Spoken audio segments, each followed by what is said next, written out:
Hi guys, good afternoon everyone. Another day, another life, another walking. Mga kalamon at kapatay gutom, nandito nga kami galing nga kami niyan sa tindahan.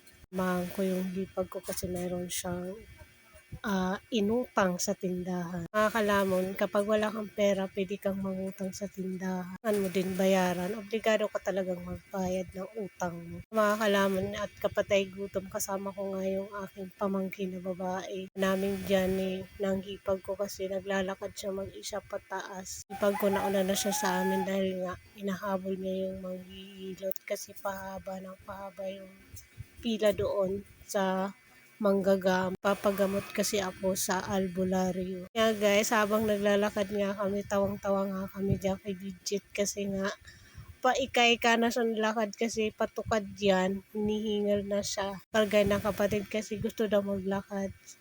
O diba, palingon-lingon pa sa akin.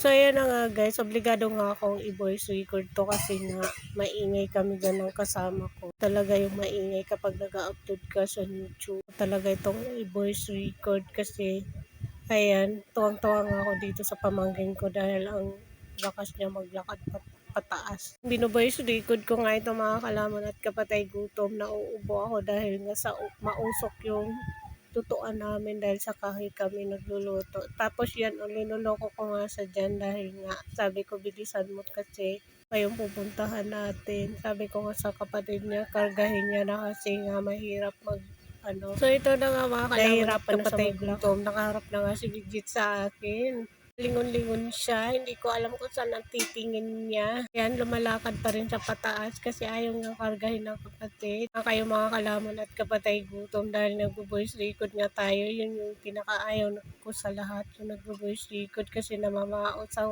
pag nagbo-voice record ako. Kaya ako magagawa dahil kailangan natin mag-voice record. So, diba, galing kami doon sa baba, sa pinakababa ka, Auntie Sure. Alang sa dyan ng lollipop, hindi niya nga mabitaw-bitawan yung hawak niyang lollipop. Tuwang-tuwa nga sa dyan, binigyan sa ni nanay ng pambili ng lollipop. Ayan na nga, forward nga mga kalamon at kapatay gutom habang nag-voice record nga ako, nakita ko nga itong sunset. Ang ganda-ganda nga ng sunset na yan. O diba, pinokus ko pa nga.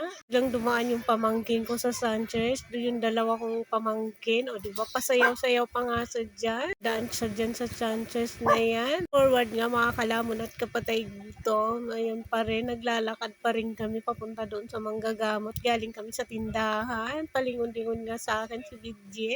Habang nga hawak-hawak niya yung kanyang lollipop, gusto niya nang pabuksan. Sabi ko mamaya na pagdating natin doon sa highway. O diba, binida niya yung lollipop niyo dyan. Natawa nga ako mga kalamon dahil binida niya yung lollipop niya dyan. Pinukos ko nga lang to sa kanya dahil natutuwa nga ako sa kanya dahil ang matibay na siyang maglakad. Kaliit-liit niya nga. 2 taon pa nga lang yan mga kalamon at kapatay gutom. Maurag na sa talagang rumabas. Ibig sabihin yung guys, matibay na siyang tumakbo. Mingon nga na naman siya pa doon sa baba.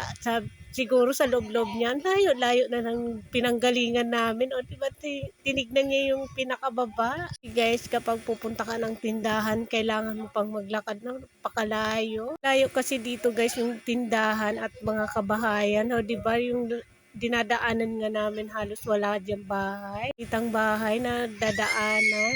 Ngayon, forest at kabundukan, makikita mo ang bukid dyan sa view na yan. Kasi dyan nakatiis, pinabuksan niya na kay kuya niya. Gusto niya na daw kumain ng lollipop. Ba yung lollipop dito parang chocolate. Yung niya, yung hawakan niya.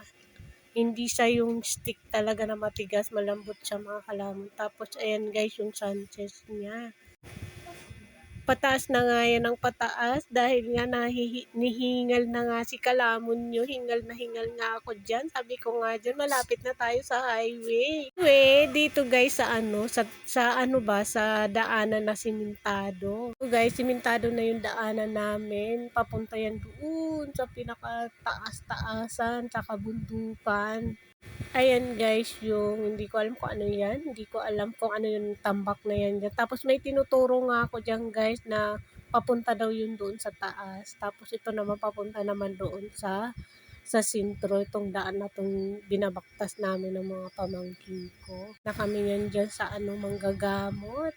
Talaga siyang nuno dahil napakaliit niyan, tibay-tibay niya talagang maglakad. Yung mga ano, mga bata doon sa Maynila, dahil yung mga bata sa Maynila kailangan pa nilang hawakan kapag 2 years old pa lang. Legit, grabe, bilib ako sa kanya dahil nga matibay na talaga siyang tumakbo dito. Ako na nga lang ang natatakot. Kaya mga kalamon, malapit na ako sa bahay ng paggamutan pero kailangan ko na mag-end. Marami pong salamat. Sana i-like, i-subscribe niyo po kami sa aming munting channel, YouTube channel, Facebook, and TikTok. Marami pong salamat sa lahat ng subscriber namin, lahat pong nag-follow sa amin, sa lahat po ng nag-subscribe sa amin. Maraming salamat!